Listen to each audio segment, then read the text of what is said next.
All right, so before we start to install, I just wanted to make this addition to the original video that I deleted.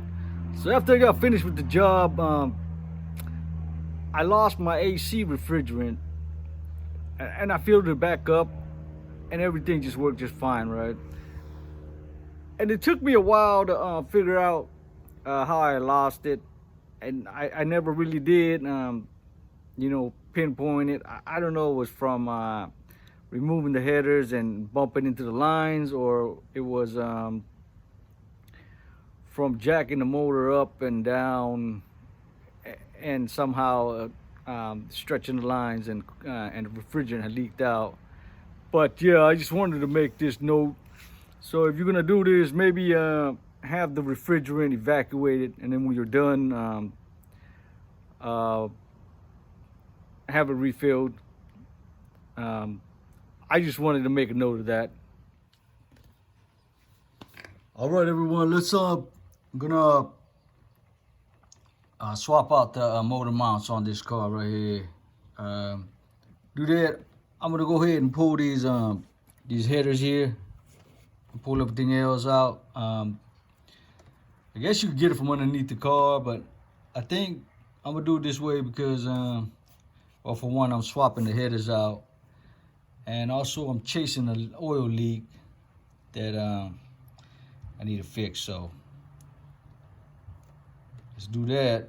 But first of all, let's go ahead and look at these Revshift motor mounts. Here we go. Ship them in a little package like this. I think it's $160 on their website or whatever. So they come.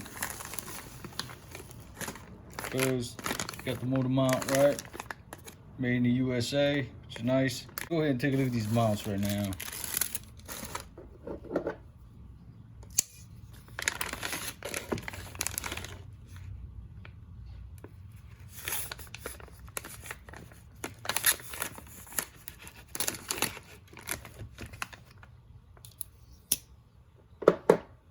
All right, it is.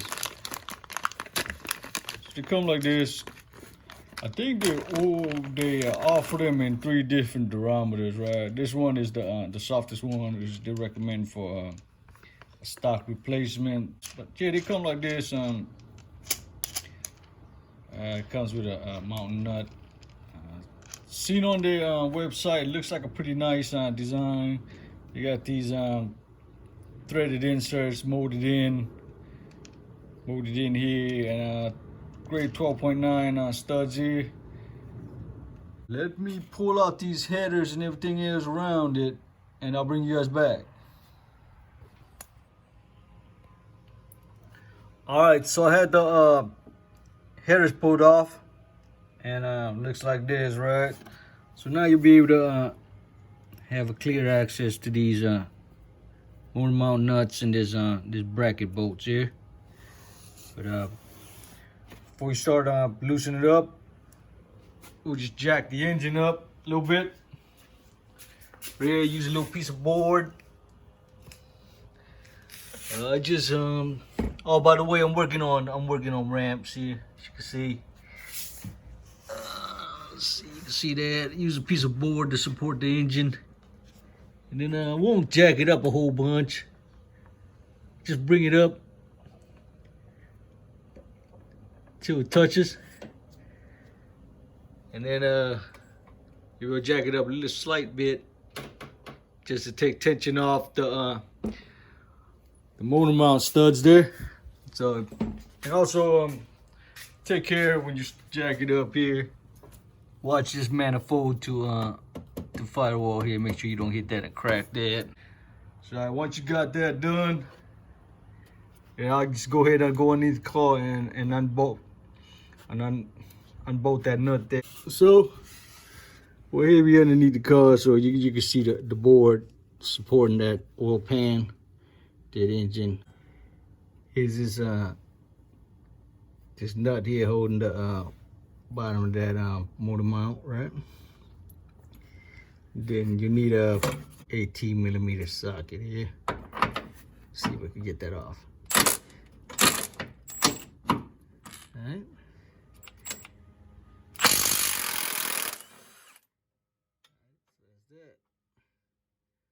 Once you got that, we go back to the top side. All right, so we're on top, back on the top side of the car now.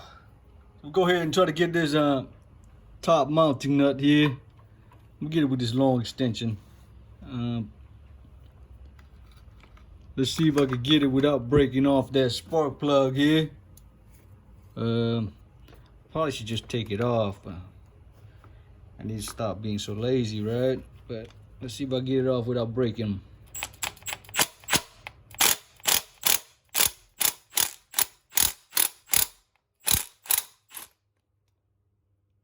So we got that guy.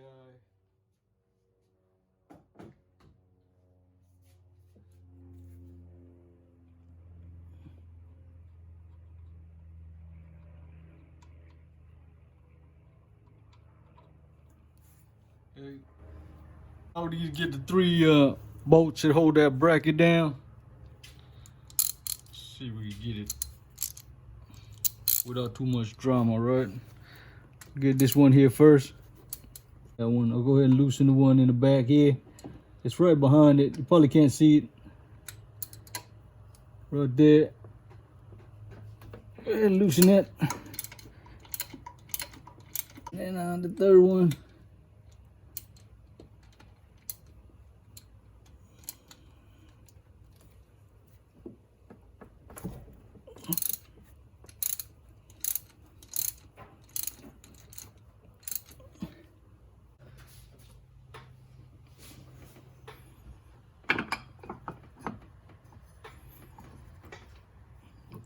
Alright, so when if you jack up the engine far enough, you'll be able to rotate this this bracket here. Then just lift right off. Alright, that's that.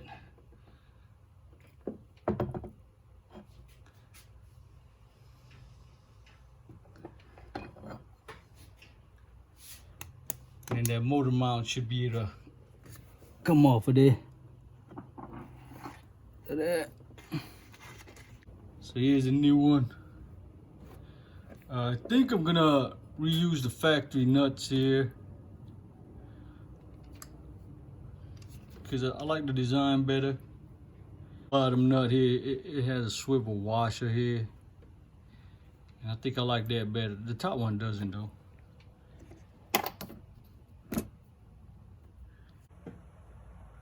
All right, so let's get the new mounts in, right? So, I like to get the Revshift logo up. Then drop this guy in here. So, then I'm gonna reuse the factory heat shields, right? But I folded it up here. And then just took some rivets, rivet that in and smashed the other end so the hold. Got to work with what you got, right? So, heat shield in there.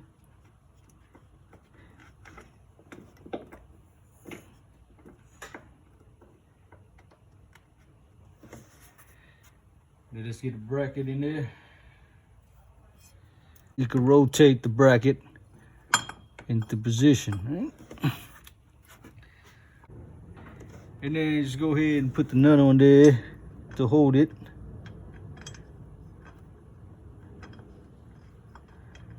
You don't have to put it down all the way for now.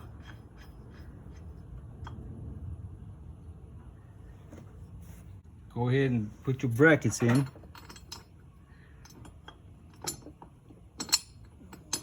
Is that it there? No, that's not it.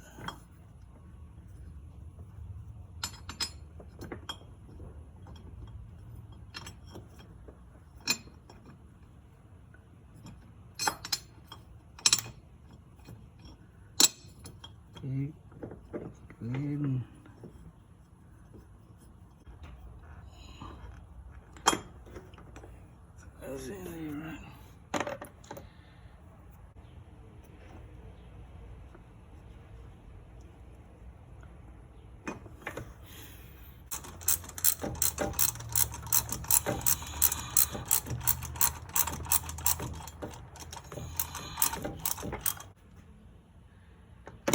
So you finally got those bracket bolts snug down.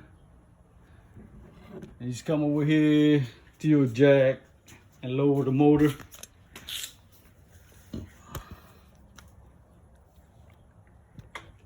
Just go ahead and lower your jack back down slowly. And it should sit on that new motor mount here. Alright, so once you get those bolts and the nuts snug down and you lower the jack off the motor and now the car is sitting back on the suspension, sitting on those motor mounts, we go ahead and torque those bolts down, right? So these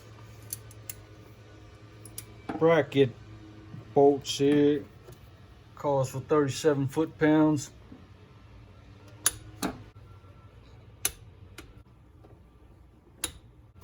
Alright, and this that motor mount nut there call out is 47 foot-pounds, right?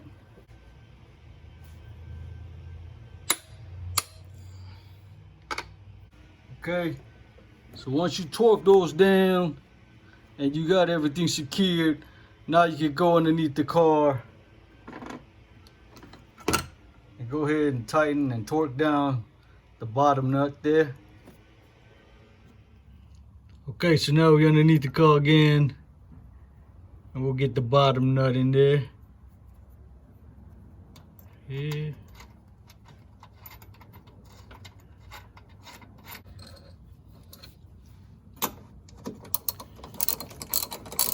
Snug it down a little bit. Torque him down to 47 foot-pounds also, right? I'm not sure I could do this one-handed. My back on the creeper here. Let's see if I can put you down right here, so you get the footage anyways, right?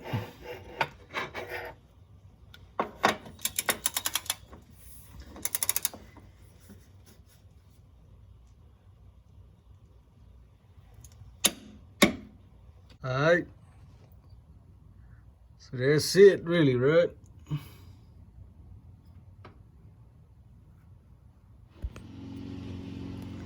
Alright, so that's the mount installed for this side. I got everything bolted down, torqued down, and good. I'll go ahead and move on to the other side. If there's any difference, I'll make a note of it. Alright, this side of the motor mount is in. There really wasn't any difference from the other side worth mentioning. So let me go ahead and find this leak and we'll put it back together and we'll go for a road test. Alright, so I finally got the car back together and we could go ahead and road test these motor mounts now. We just go ahead and start off of here, just on the surface roads. And just right off the bat, I mean, I don't feel anything different than how the car run before. And obviously I feel, you know, the car's a little bit tighter and planted. Because I mean, obviously it was replacing 20-year-old broken motor mount, so I mean, that's no surprise. But other than that, there's really nothing different from the way the car behaves.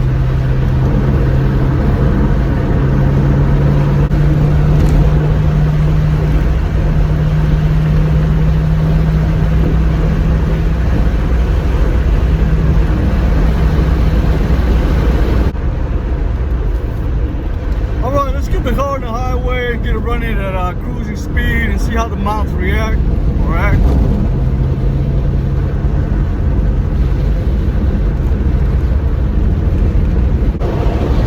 We got the car up to 70 miles an hour on the freeway here and we're at cruising speed. We'll let it run for a couple minutes.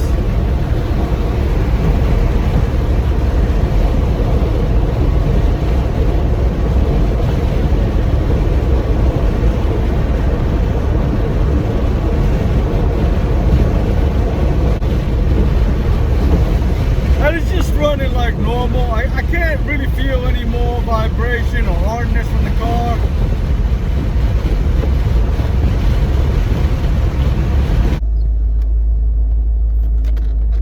All right, let's accelerate the cars through the corners a little bit and see how the mounts act.